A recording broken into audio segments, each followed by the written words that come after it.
Hey, folks, something I left out yesterday when we did the introduction or the pilot episode. Uh, I forgot to tell you about me. And I don't really like talking about myself. I don't really like things being all about me. But in order for you guys to understand where this is coming from, it's probably a good idea that I should talk about me a little bit. Give you a background on where I'm coming from, where I've been, what I've done, and where we're at now. So, 38 years ago, I was born in Maryland, and I lived in Maryland for 36 years, with exception to the couple of years that I spent overseas as a veteran for the Maryland Army National Guard. And I've been a firefighter since I was 14. I joined the fire department in Greensboro, Maryland at 14 years old. And ever since then, it's been something that I really loved. I've been passionate about. And even before that, my dad uh, was a firefighter for many, many, many years before. And when I was born, he was actually the assistant chief of Woodland Beach. So my time in the fire service, that's pretty much the starting factor. And even before that, my grandfather on my mom's side was a firefighter in Maryland. So it's I would say it's in my blood, but I think that's kind of cheesy. But it's definitely something that I've been around for a long time, all my life, and something that's been a part of me all my life. So I spent a lot of time in Maryland fire departments. Uh, I was even a live-in member in a couple Maryland fire departments, and it it's something that I'm that passionate about.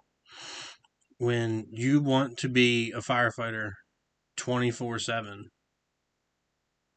you can't you can't deny that, right? So I didn't. It's pretty much been my life ever since I got hired as a career firefighter. It's something that I've taken very, very seriously, and it doesn't mean that just because I became a firefighter, I decided to take it seriously. Because before that, I took it very seriously. But that one step that I worked hard to achieve meant a lot to me. And in order for me to call myself a professional firefighter, it meant that I had to do more, push myself to be better at this craft. And the more I got into doing it and being better at it, the more I wanted other people to do the same and to feel the same. And I know that there's folks out there that get hired career and that join volunteer departments that, maybe they do it for a couple months and decide it's not for them. Maybe they just joined because their buddy joined. Maybe they just joined because they needed a paycheck, whatever, but they're not wholly vested in it. It's not something that they're passionate about. And I'm not saying that you need to make your whole life revolve around this job, but if you're going to do this job and do it well, this isn't just a job you wake up, every morning, Monday through Friday, and just go to work and then come home in the evening and forget. This is a job that it can kill you.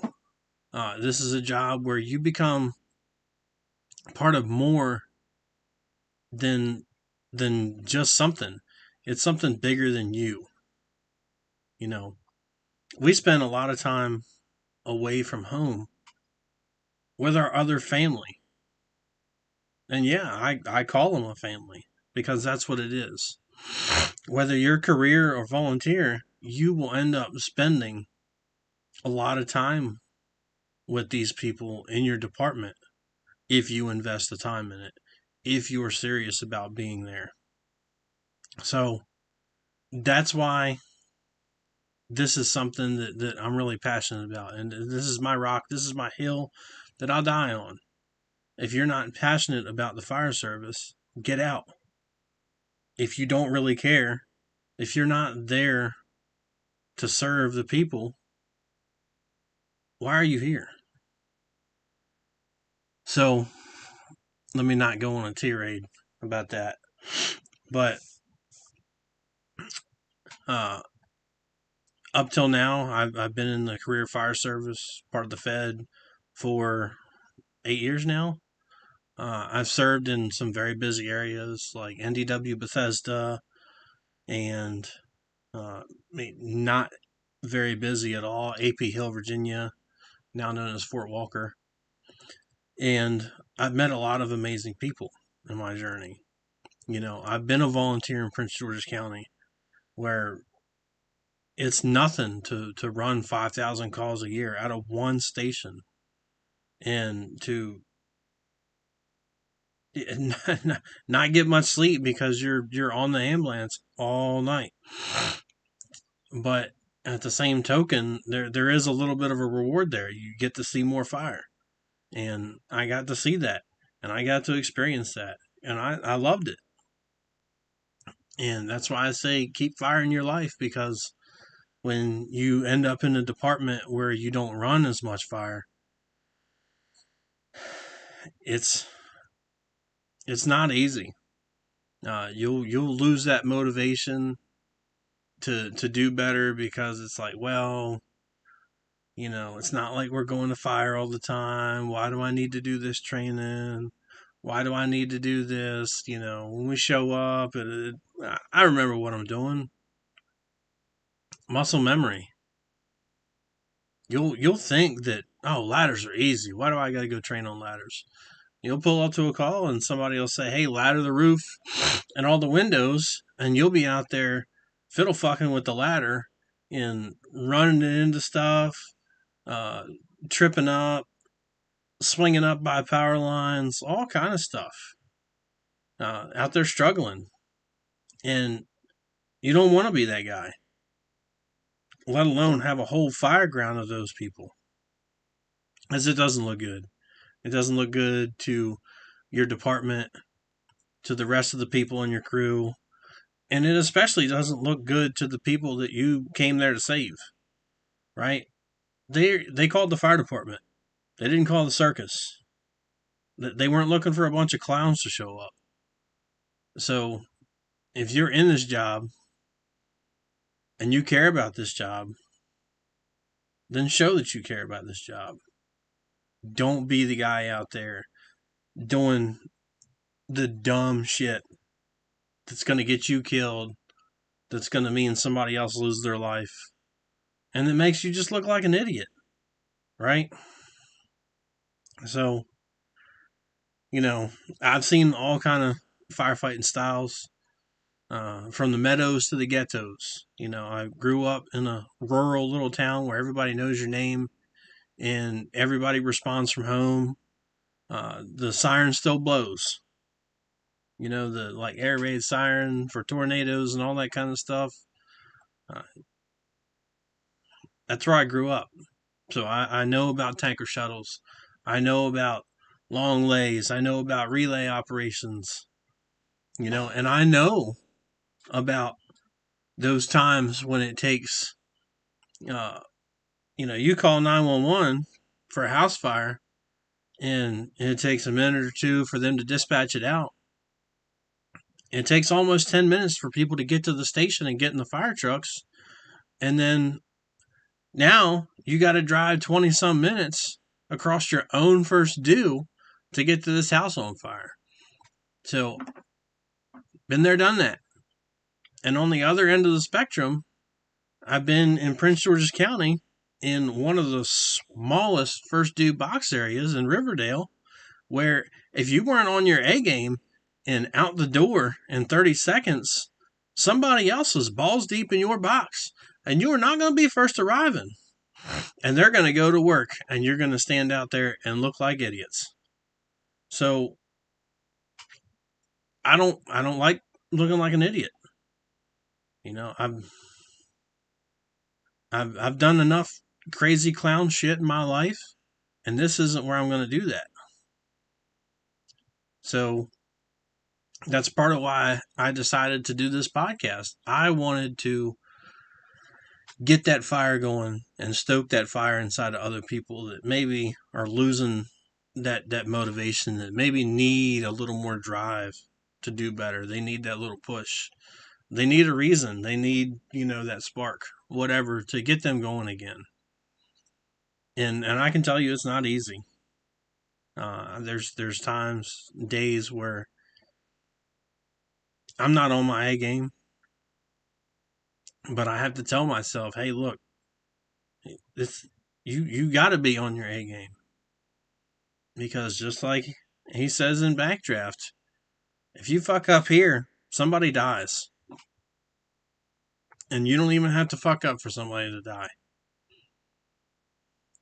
So anyway, this is a little bit about me. I spent a lot of time in Maryland, 36 years. 38 now. Whew, old, ancient. And let's see, Greensboro, Woodland Beach, North Beach, little time at Marlboro, Kentland, Riverdale, Greenbelt, Laytonsville, living for, several years in Riverdale. And then when I moved here to Tennessee, I just kept right in the swing of things. And I'm out here in the rural West Tennessee, and still a career firefighter for the Fed. And, I've been pretty much every position in the department, from firefighter to captain to the fire chief. And I can tell you that being the fire chief is not something to take lightly. Some people think, oh, it'll be easy, it's fun, you just tell people what to do, and it doesn't. There's no glory in it. There's no fun in it. Dealing with politics is definitely not the highlight of your life, and it'll wear you down, and it'll make you mentally exhausted dealing with people whose priorities are not the same as yours, and your problems aren't their problems until there is a problem, and by then it's too late. Like, if you fail to get out on a call and somebody dies, well, you could have been asking for funding to fix your fire trucks or replace your fire apparatus for the past couple of years. Well, it wasn't a priority then. It's a priority now just because the city's got a lawsuit. And, oh, hey, we need to throw money at this and hopefully fix it. Well, it's not really a fix it. They just want to throw money at it to make it go away and make it look like they're doing something about it. So it's not a fun time. But I think what I enjoy doing most is just being that senior man, being the chauffeur, driver, operator, that officer stuff. Yeah, I can do it. It's just not my forte. But at the end of the day, if I have to act in that capacity, I can and I will. And I want everybody to strive to be able to step into those shoes, to be able to act in the absence of having leadership and guidance and all that stuff. Do the right thing. Know what you're supposed to do. I know there's departments out there that they have SOGs and SOPs and policies, and you will do this on this kind of call, if you're this due, and each seat has this job, and when you get on scene, you'll do exactly this. Well, you shouldn't have to read that off a board. You should know your job, right? Know what your position entails getting on the rig. And that's not just career guys, right? It's easy for us. We show up, we know who's there. We know who's going to be there. We know where everybody's going to be riding. We know what everybody's job is. But in the volunteer world, unless you have some kind of duty crew set up or people standing by at the fire station, you don't know who's coming. You don't know who's going to be driving. You don't know who's going to be in charge, who's going to be the officer. You don't know who's going to be your firefighters, if you're even going to have these people show up, right? So I understand that the fire service as a whole is having problems recruiting people, and it's not just volunteers; it's career too.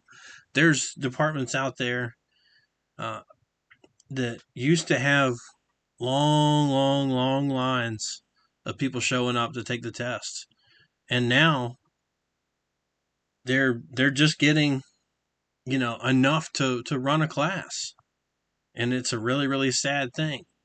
And we're going to talk about that in depth in another episode. So I'm not going to go too far in depth with it right now. But that's something I'm passionate about. Another thing that I'm passionate about is the fire apparatus. If your fire truck can't get there and operate while on scene, what good is it? Right? And there's a crisis about that all across this country. And no one's immune from it. How do we go forward from that? That's going to be another episode. But so I just wanted to take some time and give you a little insight into who I am, why I'm doing this, why I care so much, and hopefully maybe it'll drive somebody or maybe more than one person to do better and be better and be that driving factor in your department to make things better, right? So, thanks for watching. Don't forget to like and subscribe. And I'll post the date for the next live podcast. We'll have all the stuff up then with the health portion and the training tidbits. But until next time, don't forget to keep watching. I have several other guests that are going to be on the show and some co hosts that are going to be with us a couple times. We're going to do little intros on them and post them in the channel. They won't be live streamed, obviously, but just so you guys have something to see, to know where we're coming from. But anyway, thanks for watching. Hit that like button. Don't forget to subscribe so you know when we're having a video or a live stream or a post. And see you on the big one.